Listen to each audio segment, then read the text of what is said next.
back to Crawlspace. Tonight we have a really interesting interview. What do you think, Lance? Yeah, it's very interesting. It's Deborah Halber. She wrote the book The Skeleton Crew, which is essentially about the birth of the amateur sleuth. And this is also the first episode of what we are going to call the Cellar series. Now, these interviews have nothing to do with the current case that we're working on. For example, we are working on the Breonna Maitland case. In the future, we'll be working on other cases. These are going to be shorter interviews that we conduct with people who are in the industry of unsolved crimes, online sleuthing, amateur sleuthing, Podcasters, authors. Mm-hmm. Yeah. So they're going to be shorter interviews where they can create a thread that ties together this entire community of amateur sleuthing. Yeah, and it's topics and people that we find interesting, so we would like to think that you will find them interesting as well. It gives us a little bit of freedom to show our personality when it comes to interviewing people. And a little bit of a breather, too, from the darker stuff. Exactly.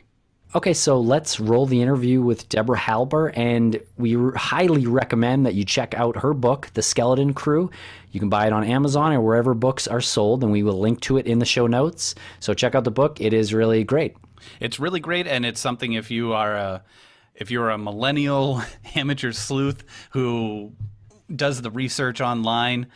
I mean, this isn't even like ancient history. This is, the turn of the 2000s. This is 1990s to 2000s, and it's going to be pretty remarkable and pretty fascinating for you to look at and see how hard it was. Not even that long ago. You have it very easy. Let's roll the interview, and thank you very much for listening to Crawlspace. Check out blueapron.com/crawlspace for your first 3 meals free with free shipping.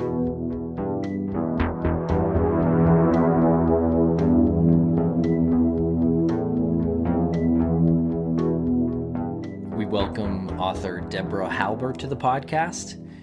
Deborah is the author of a nonfiction book called The Skeleton Crew, about online sleuths trying to solve cold cases and help match missing persons to unidentified human remains. Welcome to the show, Deborah. You and I had originally emailed a little while ago when Tim and I first started doing our project with Maura Murray's disappearance. Before we get into your book and the culture of amateur sleuthing, let the listeners know a little bit about what you do, because it says here that you're a science writer, and I was trying to figure out, I didn't want to Google it and cheat. I wanted you to let me know what a science writer does. Well, basically, I just write mostly about science. I consider that my specialty. But this particular foray into this investigation that led to the Skeleton Crew is a bit of an anomaly for me. When I came across a Massachusetts case that I was particularly fascinated about, a case called The Lady of the Dunes, about a woman who had been, this woman had been brutally murdered in Provincetown in the 70s, and she had never been identified. So yes, I do mostly consider myself a science writer, and there is some science of forensics in my book, but this particular investigation is really about cold cases and unidentified human remains. And it's also really interesting to look at because Tim and I are right in the thick of that culture of amateur sleuths and online sleuthing. And it was really interesting to read this and discover that there is almost a founder of this culture, of this community, Todd Matthews. Yes, this was a time, let me back up a little bit. Todd Matthews is, he lives in Livingston, Tennessee, and he, at the time that he was in high school, he came across a case, much like I had stumbled on the Lady of the Dunes case. He had stumbled across a case known as Ted Girl. And this was a young woman, some said maybe a teenager, who had been found dead by the side of a road in Kentucky in the 60s. And Todd was not even alive when she was found, but when he stumbled upon this case, he became pretty obsessed with it himself. So he spent 10 years trying to figure out the identity of Tent Girl. And the thing that really brought this community into being was the advent of the internet. At the advent of the internet, it started to become possible to create rudimentary bulletin boards, just ways to post information that a lot of people could see at the same time. So when people started realizing they could do this with missing persons cases and unidentified remains, this was a real game changer for this endeavor, for web sleuths, if you will. And Todd was one of the first to post information online, to search through online information. And that's how he eventually did manage to actually solve the case of Tent Girl. It's pretty fascinating that he went through the majority of his searching for the identity of Tent Girl during a time when the internet didn't exist and right at the point of its infancy. So between 1968, when Tent Girl was discovered, and 1998, you have a period of no internet, right? I mean, for the most part. So my question is, how do you see the evolution of amateur sleuthing improving or not improving? Maybe it's actually hurting investigations between when Tent Girl was first discovered in 1968 to 98, as opposed to 98 to now. Hopefully that question isn't too confusing, because they were looking into the identity of Tent Girl by making phone calls and going to the library and putting boots on the ground and interviewing people. Now it's a Google search, and a lot of people draw their own conclusions based on internet chatter. So yes, so the early days was just a completely different ballgame. As you say, it was a matter of looking through newspaper archives, old police files, if those were available, anything they could find that was related to a case. And the point was, the goal was to get it out there, because, you know, from state to state, some dusty archives, that's not something people are just going to stumble across. So initially, Todd's real efforts were, as you say, just with very almost antiquated sources of microfiche and files and old newspaper articles. But getting that information up on the internet was really key. So since then, yes, what has happened is that now it has become essentially purely an online venture. And people are searching for information, which is still available online. I mean, entire archives of newspapers are now online, so you certainly can still search for the equivalent of information in a dusty filing cabinet. It still exists, and it still can be found, and it now can be found online. So yes, the search has been altered by the advances of the internet. But what hasn't changed is that this is still essentially a needle in a haystack kind of search, especially when you're talking about unidentified remains and missing people. There may be a lot of records, there may be way more records than there used to be, but essentially you're still trying to make an almost impossible match to make, because on one hand, for unidentified remains, you might have a few details such as estimated height or weight or age. And then for missing people, you would have a true height and weight and age, hopefully, if the information is accurate. But trying to put those together is just a nightmarish hunt for like a needle in a haystack. But so what people are really contributing these days is the crowdsourcing and just having a lot of eyes on the same material in the hope that they will propose a match that actually turns out to be an accurate one. What do you think people get out of this kind of thing, doing this? What do you think they, psychologically speaking or emotionally speaking, why do people do this? Well, that is pretty much what I was wondering when I set out to write this book and research this book. So I could not imagine what it would take to look through some of the information that is available online, but is so disturbing and creepy. There are these databases. Some of them are created by law enforcement or certain jurisdictions, or let's say a federal agency, some sort of government agency. Some of them are created by other web sleuths, and they are just, they have little warning signs, but they can be extraordinarily disturbing. Some of them have actual morgue photos. Some of them have digital reconstructions of what the person would have looked like when they had been alive.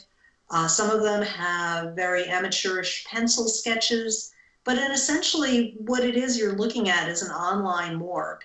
And it can get very wearing very fast because it's just so sad to think of all these people out there whose families have no closure, whose families don't know where they are or if they're alive or dead, whatever became of them.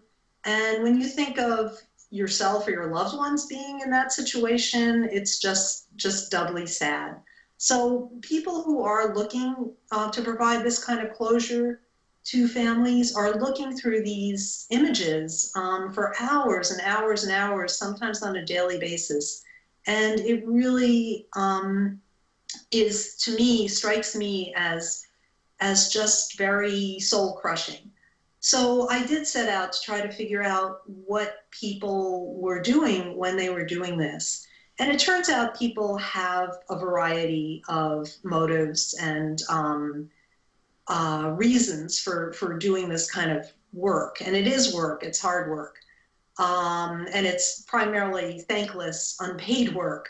But some people do it for that very reason, that they feel for the families and they do want to provide closure to a family who's missing a loved one. Other people do it because they are good at this kind of thing. They're good at puzzles and challenges, and maybe they're somewhat underemployed in their day jobs. So they might be super smart and very able to pick up on clues and put these kinds of clues together, but they don't necessarily have the option of doing that on a day-to-day basis for their regular work. So this becomes a hobby that's a challenge and can provide satisfaction, again, if they do actually manage to make those elusive matches. So those are just some of the motivations for people who are out there working in these fields. There's a quote in your book by Todd Matthews where he says, making an identification, that's power. You just changed something. You changed an unknown person into a homicide investigation. And he's a really interesting character. He's probably, would you say he's the central character in the book? Yes, he's definitely one of them. Todd's story is so crazy in so many ways. He started out just living in a really simple, tiny town. He still lives in the same town he grew up in, but when he first lived there, he was first married. He and his wife were teenage bride and groom, and they lived in a trailer home, basically, adjacent to his parents' very modest house. And they struggled financially. They both worked full time. They did everything they could to make ends meet. Yet Todd was working on this second job, so to speak. I mean, he worked midnight, night shifts in a factory. And in the rest of his time, he was working this case. He was an unofficial, unpaid volunteer, recognized by no one, basically brushed off by law enforcement. And yet he persevered with this case. And it did take the advent of the internet to help him solve it. But in the end, he did. It's a great moment when you describe him figuring out the identity of Tent Girl. The other interesting character is Marcella Fierro. She struck me as somebody who I think Tim and I would probably get along with. She is, Dr. Fierro is a force of nature. She is she was the inspiration for the main character in Patricia Cornwell's fictional books about a forensic anthropologist. And in real life, Marcella Fierro is just, as I say, she is a powerhouse, and she dedicated herself to trying to help others like her, find all the clues they possibly could when they came across an unidentified body. It struck her that when she had one of these bodies on her autopsy table, it was difficult to figure out anything that could possibly lead to an ID. And many anthropologists, many forensic specialists may not have taken the time to do it because it didn't seem like anyone was really looking for these people. They had no identity, and the only clues to their identity was on, just their bodies themselves. Did they have tattoos? Had they ever had a broken bone? Had they had surgery? In one case, I don't think this was Dr. Fierro's case, but in one case, a woman, an unidentified victim, was identified by the serial numbers in her breast implants. So these people were doing anything they could to try to pull together clues that could eventually lead to an ID. And she was one of the first pioneers in that field to try to pave the way for others to be able to get those clues.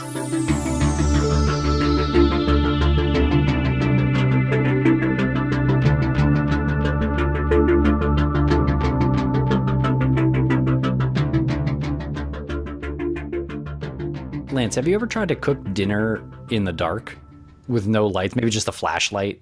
Other than camping? Yeah. No, should I? No, and I've never done it camping, but I did do it the other night while trying to cook Blue Apron because my kid was falling asleep and I was already mid cook and I couldn't stop. And so I used my phone flashlight and I was still able to do it. Don't you have an oven light? Maybe. I don't know. I'm a dumbass in the kitchen. I seriously don't even know if I have an oven light. I'm pretty sure you do. I'm pretty sure you have a light that... Amazing food. It's the freshest food you can imagine. I had spicy shrimp coconut curry with cabbage and rice the other night. I just made that. Was that unbelievable or what? That is my lunch today, by the way. It's incredible, and the best part of that is it's so easy to store the leftovers. Just mix your shrimp with the cabbage, with the rice, put it in a little container, and it is way better the next day. These are ridiculous recipes. I didn't get to it the next day because I ate it all that night, but it was really outstanding. Definitely a top, probably 3 meal that I've ever tried from Blue Apron. The flavor was just outstanding. Agreed. Check out Blue Apron. I mean, it's the #1 fresh ingredient and recipe delivery service in the country.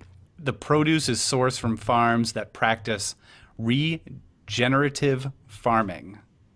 So if you don't know what that is, look it up. Yes, it is a great word. It's so fun to say. Right. And you know it's important, right? Regenerative farming. Blue Apron is so easy to cook. Like I said, I am a dumbass in the kitchen. I didn't even know I had a stove light, which you're probably right. I had. You definitely have a stove light. I was using the light on my phone instead. Yeah, but that's how easy it is when a dumbass like me, who is cooking in the dark, didn't screw anything up. Well, check out this week's menu and get your first 3 meals free with free shipping by going to blueapron.com/crawlspace. You'll love how good it feels and tastes to create incredible home-cooked meals with Blue Apron, so don't wait. That's blueapron.com/crawlspace. Blue Apron, a better way to cook. And before we roll the rest of the interview, we just wanted to invite you to join us to take this podcast survey from Edison. Because of our friends at Blue Apron, we bring you this show for free. So this is a way to keep the show free. It takes no more than 5 minutes. I love surveys. I never thought that I would like surveys, but when you tell me They're about a fun. survey, yeah, right? Listen to it and take the survey at the same time. It takes 5 minutes. Go to podcast.study to complete the survey. So right now you're listening to Crawlspace. Make sure you mention it in the survey. So that's it. Thank you very much for trying it and enjoy the rest of the podcast.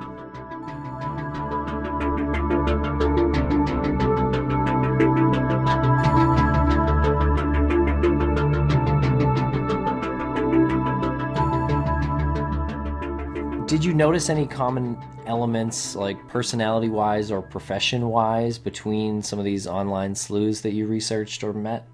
The online sleuths, to me, and this, when I was researching this book, this was a few years ago, but I traveled around the country to talk to as many of the ones as I could who had had amazing success stories. So the web sleuths that I sought out were ones who had had a proven track record of actually making matches, providing IDs that eventually panned out. And this was huge because there are many online sleuths, many web sleuths. Many of them have provided potential IDs, but only a small fraction of them actually turn out to be accurate. So, but I was struck by how the web sleuths that I spoke to had seemed to just come from all walks of life. Some of them were professional people. They, had high-powered day jobs and came home and did this at night. Others were stay-at-home mothers who snuck in a few hours on the computer whenever they could. Others were retirees who were doing this as a sort of second profession, second or third career.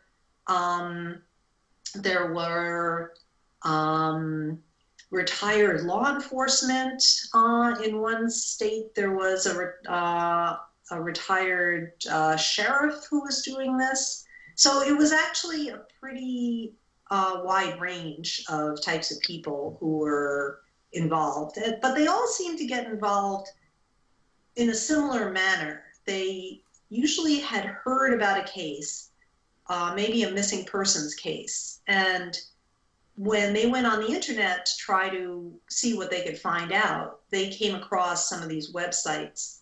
The Doe Network, as in Jane and John Doe, was one of the earliest websites of its kind. And it's still up there. And they would come across a website like that and be struck by all the unidentified bodies out there. And they would get sucked into this world and one thing would lead them to another, and they would start to try to investigate the cases on their own. We do a podcast on a pretty popular missing person named Maura Murray. Is it safe to say that there are enough people out there doing this kind of thing that Maura Murray has been searched over and over through these databases? I believe so, especially a case like hers that has gotten a fair bit of media coverage over the years. I would think that would lead to an enormous outpouring of interest among the public and people who would go on to the web to try to A, read more about her particular case, and then B, like some of the web sleuths, happen upon missing persons websites and then get involved through that route. But yes, there's usually a huge outpouring of interest in a case like that. The sad thing is that there are, especially among the unidentified, there are so many of these. There are supposedly 40,000 at least unidentified bodies across the U.S., and so many of these people have never had even a few words of media coverage. They are just completely, literally nameless, faceless, and long lost to the back burner of law enforcement. So it's some of the less known cases where web sleuths can make an enormous difference. And it wasn't until 2001, correct, that there wasn't even a budget for identifying these unknown victims, correct? Yes, it was actually 9/11 that spawned a bit of public money that got freed up in this realm, because when 9/11 happened, there was an enormous effort underway immediately to identify the victims. Yet DNA was not. DNA identification was certainly available and possible, but there was no very organized way to go about it. So 9/11 allowed some public money to go toward having DNA become more readily available, more quickly accomplished in labs and in crime labs in particular. So that did create a whole nother set of data points for people who were trying to match the missing and the unidentified to take advantage of. Right, and it was Sherry Nolan, right, that kind of slipped that in. She saw the opportunity to do so, and that was a when I read that part in the book, I was impressed with that. I was reminded of how the women's suffrage vote was slipped in kind of like a Trojan horse, and it was very clever of her to do that. And you met her, right? Yes, Sherry's a wonderful person, and it's just interesting that she was, at the time, she was working for the federal government, but in her previous part of her career, she had worked with John Walsh, who was and is a pioneer of using TV to bring public attention to cold cases. So she had worked closely with him. She remembered during the times of when he was heading up America's Most Wanted, and she worked behind the scenes. She would get letters and calls from family members who desperately wanted their loved ones' cases to become part of the show. But it wasn't the kind of criminal case. It might have been just a missing person. It's not just a missing person, but it was a missing person case that wasn't quite what was typically featured on America's Most Wanted. So what she remembered was the agony of these families, and it drove her to try to figure out if this is a national problem, and if so, could the federal government make a contribution? Why do you think people who haven't been successful in doing this kind of thing can get so easily obsessed? I think part of the attraction, or part of the impetus for getting involved, is that it's a mystery. I think we are all drawn to a mystery in some sense, and these cases are mysteries. Each one is its own amazing, difficult to comprehend that it even exists kind of puzzle or a challenge, or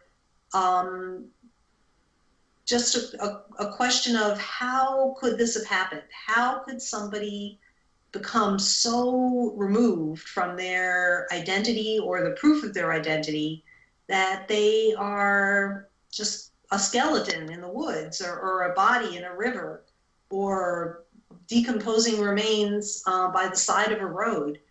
And it just seems inconceivable to us in this time where our identities seem to be in much more danger of being too public rather than too private, that people could get so divorced from their identities that they end up in this terribly sad, horrible predicament. So I think that's part of the mystery that surrounds all these bodies. And as I said, they're all individual mysteries unto themselves. So I think when people come across them and they realize this, I think they're kind of drawn into wondering, and they're drawn into the challenge, and they're wondering if there's a way that they might be able to solve at least part of the mystery, which is to reunite the person with their name. Right, and I feel like the majority of the characters, and there are a lot of characters in this book that you touch upon, but I feel like the majority of them were looking for something else when a particular case found them. Todd Matthews and Betty Dalton Brown looking for a missing brother, or because Todd Matthews married Wilbur Riddle, right? So he kind of happened to find the tent girl case, and if he, these like situations, these circumstances that come around to the right person, because a lot of people would just look at that and say, I just don't have time to do that. It's all these circumstances that you talked about before, where they probably didn't have a job that they had a job that freed them up to do something like this. They had a lifestyle that for whatever reason was complementary to amateur sleuthing. Well, sometimes that was true, but a lot of the times it actually wasn't. It wasn't really that Todd did have the bandwidth, so to speak. He didn't have the finances. He didn't have the free time, really, to do this kind of thing. But he became so obsessed. Yes, as you say, it was through his high school girlfriend, who became his wife and is still his wife. Her father, Wilbur Riddle, was the one who came across Tent Girl, who actually, he was a well driller. He was working in a rural area along a quiet country road. He was actually searching for, there were these glass pieces that used to be part of a old-fashioned telephone pole that were sometimes discarded, and it was a pretty piece of blown glass that you could sometimes find by the side of a road. So he was searching for those to add to his collection when he stumbled upon this girl who was dead and wrapped in what looked like a carnival tent. So he became synonymous in a way with Tent Girl. He was the one who found her. And as the years wore on and she was unidentified, he was actually written up in Master Detective as associated with this case. So this was Todd's introduction to this world of unidentified bodies. He heard it as a sort of a ghost story, so to speak, from his girlfriend, who later became his fiancée and his wife. And that was when he got obsessed with it. He had lost two siblings when they were infants, so he kind of felt an allegiance in a way with the dead. These siblings were talked about in his household as though they hadn't been dead for decades. Their birthdays were recognized and celebrated, and they were very much part of Todd's life in a way.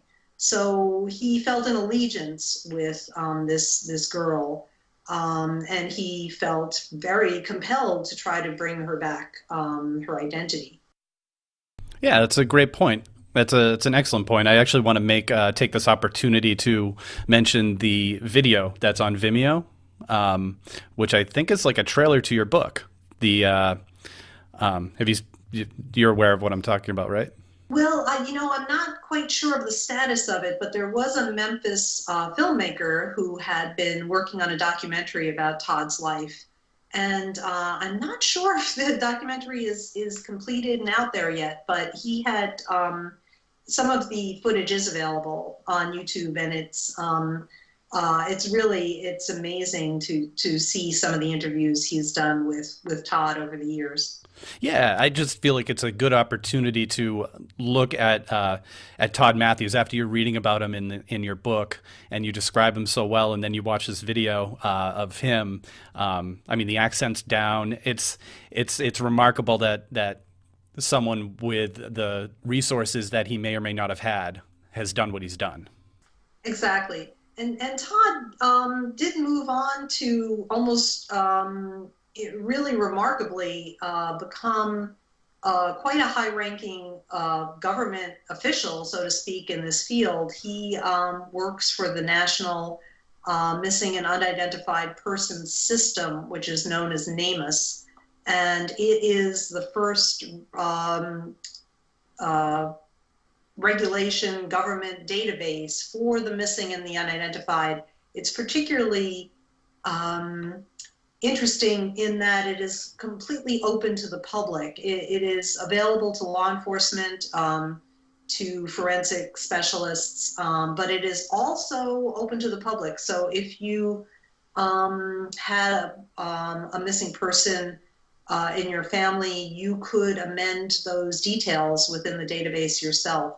So this is a truly astounding tool that is very slowly. Legislation is now in different states is now requiring law enforcement to use it. Previously, it has been mostly voluntary, but hopefully it'll get to a point where this is the national database used routinely by law enforcement, coroners, and the public for the entire country. And that alone will lead to so many more, and it is so far leading to so many more IDs.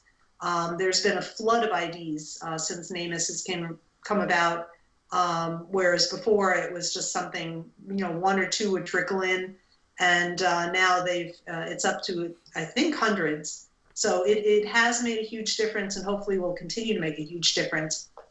And Todd was one of the early people involved with NamUs, and he's still very high up in the organization.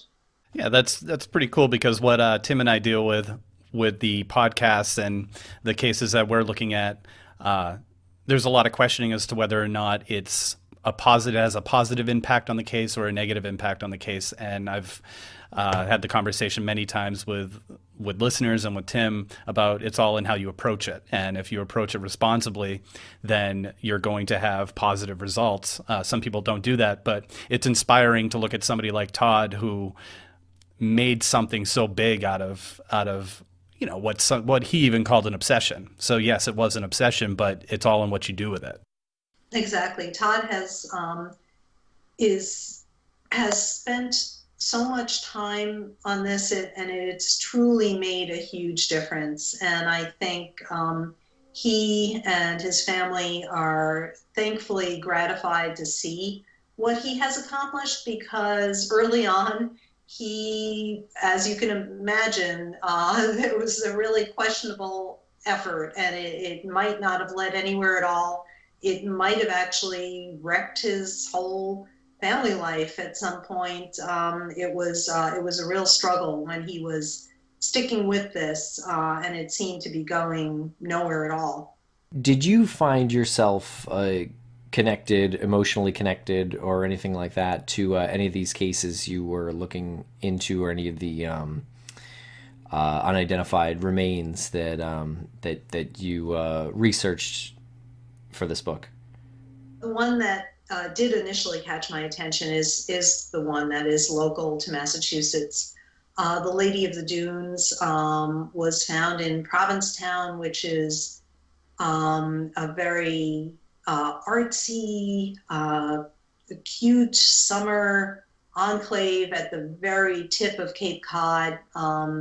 It's just a charming town with a spectacular national seashore, and you would not imagine that this would be the setting for a brutal murder, where this young woman was found with her hands cut off and her skull bashed in, and absolutely no indication of who might have done this to her, and is still to this day unidentified. So that case was the one that drew me in. I did spend a lot of time trying to connect with people who had tried to solve it unsuccessfully. I spent time with people who had tried to solve it without any success. I myself tried to see what it would be like to be a web sleuth and solve this case, and it turns out that I would be a very bad web sleuth. I just was blown away by how much attention to detail it would require, how much time it just wasn't something that I felt like I could even do. So it just made me admire even more the people who could spend so much time and effort on any of these cases.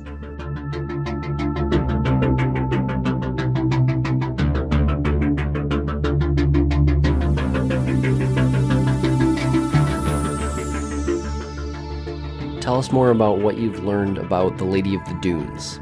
I had the honor of looking over this particular case with a local web sleuth named Bobby Lingos, who was, and I think he actually might have retired recently, but for decades he was a 9/11 dispatcher. So he had the ability to go into the official system that logged the missing and the unidentified for police. It wasn't nearly as extensive and dedicated to this this particular focus as NamUs, but it was the place where, at the time, it was a repository for everything that was missing or lost or stolen.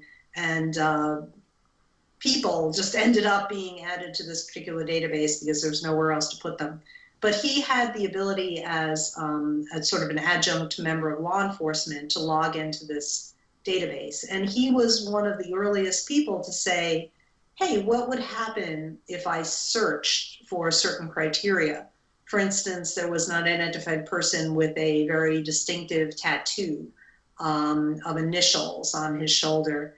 And so Bobby searched for a tattoo of that kind, and sure enough, a missing person popped up who was noted as having a similar tattoo. So Bobby was able to make these early matches because he was in a very unusual position that the public usually is not, of having access to this database. But still, it wasn't just his access, it was the notion that he could search and try to put two and two together that way.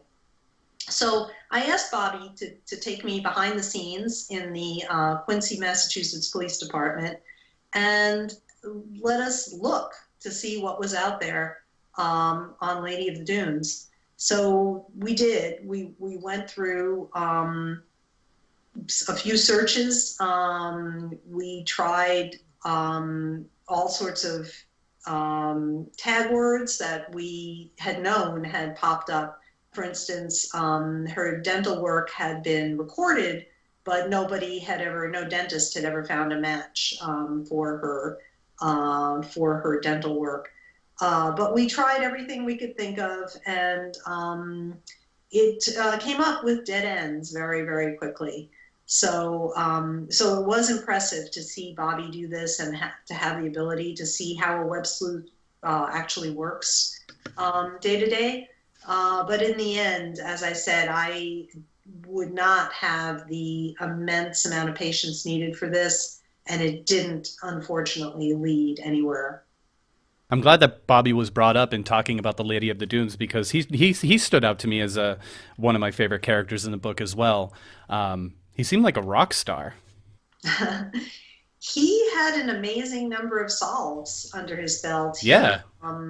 He really led the way in doing this, and it's kind of remarkable that he was really just an ordinary citizen, even though he did, work as a dispatcher. In essence, he really was not a member of law enforcement, and it's pretty remarkable that it took somebody who was just a regular citizen to make these breakthroughs that somebody else could have tried to do before him, but didn't.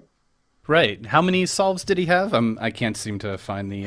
Like it was maybe a total of 6. It's a really unusual to have even one. Yet he had quite a few. He did end up retiring in a way from this kind of work. It is very taxing, as I mentioned. It's disheartening and kind of surrounding yourself with pain whenever you're looking into this. So he did eventually stop doing it. But in his most productive period, he did have an extraordinary number of matches. It's also inspirational, yeah.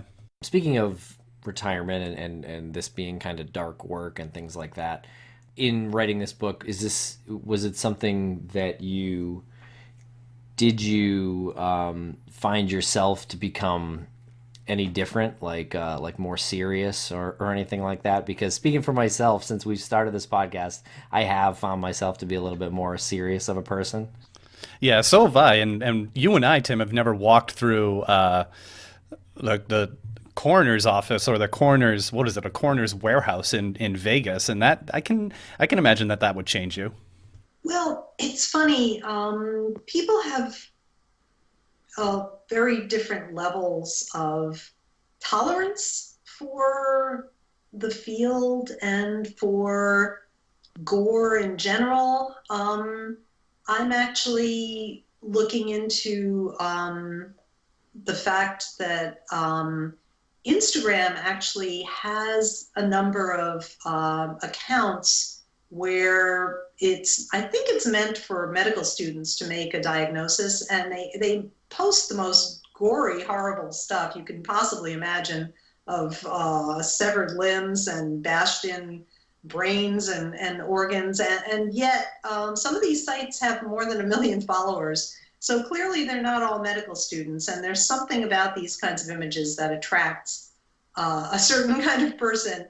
So I don't really know exactly what that's all about, but in researching this book, I did have to come up against those limits for myself and trying to figure out what my tolerance is for things that people who work in the field become inured to, but that most people don't see day to day. So yes, I did stumble upon unexpected sites within morgues, and it made me wonder, why is it that some people can do this kind of work? Of course, I do understand that some people just generate over time an ability to deal with, to divorce themselves from the idea that this is a human being on an autopsy table. But others can do it seemingly without that trial period. So I don't know the answer to that, but it does seem like it's almost like a genetic ability to deal with this kind of subject, this kind of visual, and it does make you wonder where along the spectrum you fall. Did you find that doing this kind of thing affected other areas of your life, or annoyed some other people, that some relationships that are close to you, or things like that? I did become known in among my friends and family for this subject, and as I said, most people do consider it not a topic of cocktail party conversation to talk about decomposing bodies. So I'm afraid I did develop a bit of a reputation along these lines, but I like to think it's in service of something greater than myself, which is to raise awareness of the plight of so many people. Right. I've had so many of those moments where people hear about the podcasts and it's at some sort of party or something, or like a Christmas party or something, or a work function, and they, oh, well, tell me about it. And then you're like, no, you don't really want to know. No, you don't want to know. And then they insist, so you start talking about it, and then they realize they don't really want to know. Yeah. Exactly. It seems like it always happens during a dinner party that somebody wants to know more details, and you really have to make a judgment call. Yeah, you're either really boring because you don't go into it. You're just like, oh yeah, no, nothing, or you're this creep who looks into this stuff. Yeah, I feel like we need to have a card or something that we can just slip people and say, check this out later. Just put this in your pocket and check it out later.